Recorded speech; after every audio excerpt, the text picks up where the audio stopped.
What's happening guys, GT5King101 here and welcome to my review for the 2014 Hungarian Grand Prix at the Hungaroring just outside the capital of Budapest. And first of all, sorry I haven't been uploaded over the past month and Ramadan was on and I just didn't have the time to record as a result of that. But since Ramadan's over, I'm pretty much back to what it used to be and hopefully I'll be uploading a bit more often. With the summer break and F1 now on, I'm hoping to upload some F1 news videos over the next couple of weeks before the Belgian Grand Prix. Or, yeah, Belgian Grand Prix, whatever Grand Prix is next. I look at the calendar here, bloody hell. But anyway, Daniel Ricciardo once again won his second race of his career and the second race of the season. Of his season, his first season in Red Bull. Huge congratulations to him. Sebastian Vettel is 7th. After a slight, he was under pressure from Lewis Hamilton. Around about 3/4 of the way through the race, I believe, or halfway through the race, right about there. The exit of the last corner, he got his car on the AstroTurf for the exit and just spun the car, and it was so close from hitting the tower. Literally, I think he just pretty much bounced off the barrier, but it was literally, it's like that scene from Fast and Furious Tokyo Drift where DK was drifting around like different stories of that multi-story car park, and you just see the camera angle that his back end of his car just managed to slip past the wall, and it was literally that close. Luckily he didn't have any damage, but as a result of that he lost quite a few places. His tyres were badly flat spotted, which meant that he did have to pit an extra time for new tyres. I think he was expected to, he told his engineer as a result of that he could not be able to last, these tyres would not be able to last as much as he probably would. But Rocky, his race engineer, told him that we need these tyres to last till the end of the race. Now this was lap 31. Yeah, lap 31, remember that. And Rocky, and he was on the options, the soft tyres, and Rocky drove to 40 laps. You couldn't even do that with the primes, never mind the options. Well, you probably could do them with the primes if you were in a Williams or Force India, which are really light on their tyres. But not a Red Bull, they're quite hard on their tyres because the amount of downforce that they're producing. But anyway, 7th place. It's a bit of meh really. In the standings, well, he's 6th behind the Williams of Valtteri Bottas. 7 points now behind Valtteri Bottas in the championship. Nowhere near where he was last season in the championship. He's more than 100 points behind both Mercedes cars. And I actually want Red Bull to come back to strong form. In fact, they are. What am I saying? They are in a strong form. It's just that they're not as strong as they should have been. And I just want a bit more for inter-team battle between Mercedes and Red Bull, and possibly Williams as well.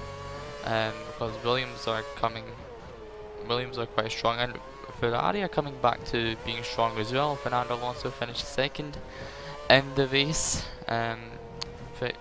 Congratulations to him. I think it's his 2nd podium of the season, I think, for Ferrari.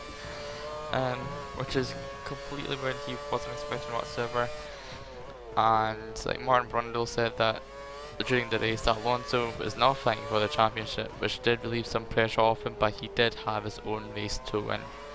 And unfortunately, like Lewis Hamilton, his tyres are going off, which meant that Daniel Ricciardo, on after the second pit stop, after the second safety car period, which occurred after Sergio Perez had a tank slapper, pretty much the same place as Sebastian Vettel. This was about 10 laps before.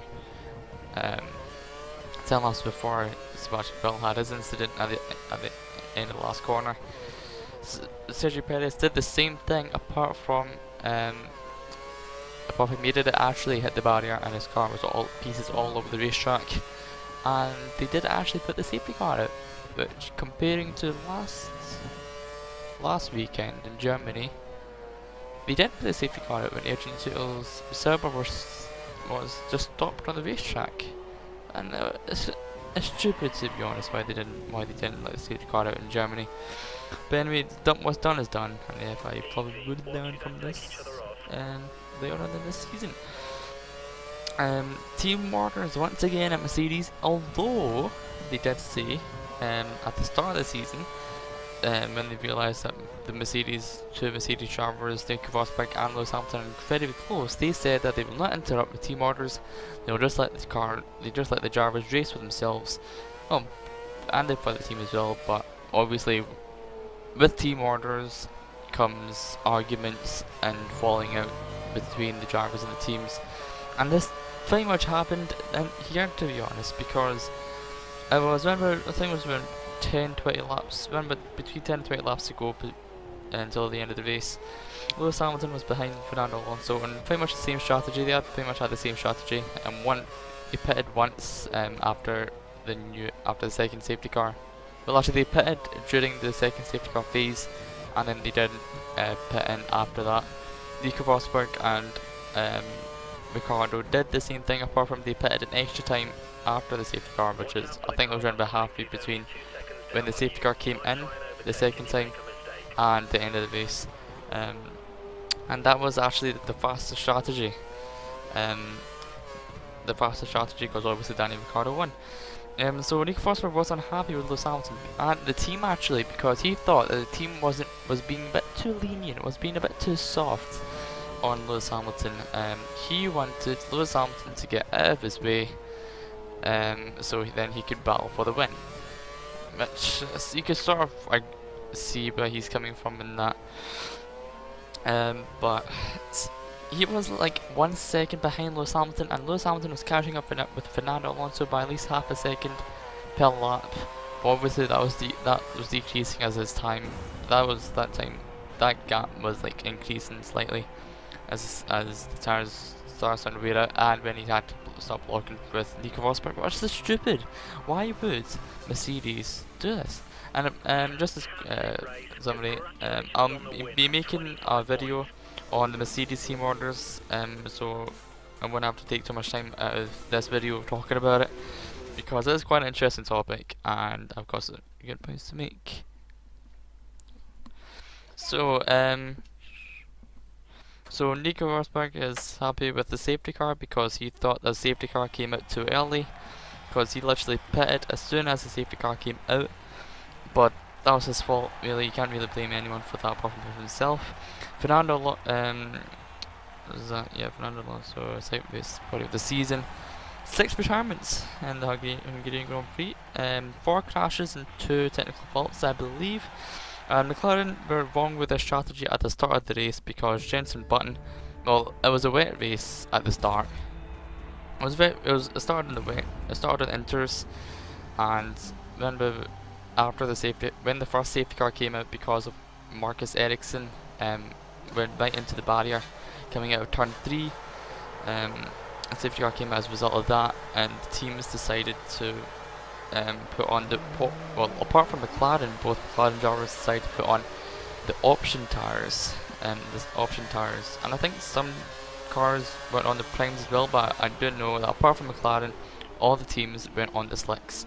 McLaren decided to go for the different strategy of staying on the inters until because they thought that it would start raining again after the first safety car phase, but it didn't, and the track was drying up too quickly.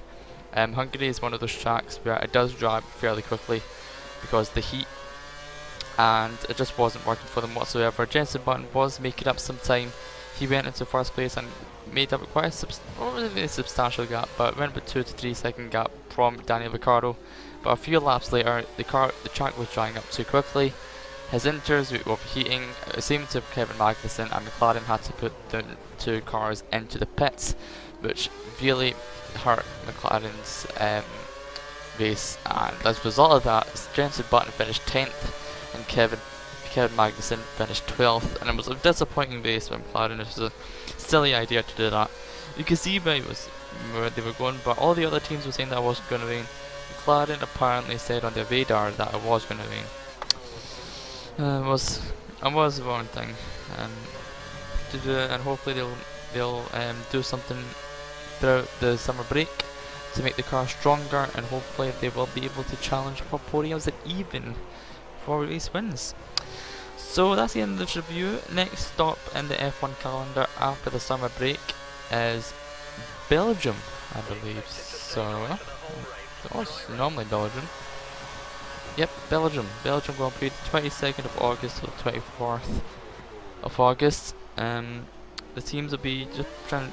Obviously, it's a break, so I think it's the first week they take the cars back in, pack everything up, and then after that we obviously go for the break, and then a few weeks before the Belgian Grand Prix, the factories reopen, they start the development once again and trying to figure out how to solve the problems with their cars, blah blah blah.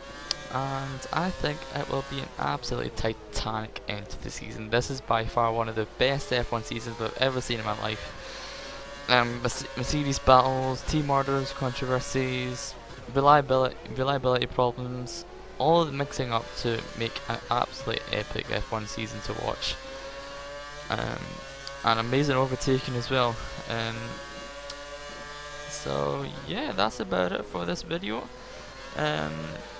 Yeah, that's about it for this video, guys. Thanks for watching. I don't really know when I'll be uploading this Mercedes video. Hopefully over the next couple of weeks, but I'll see what I'm like in terms of working that as well.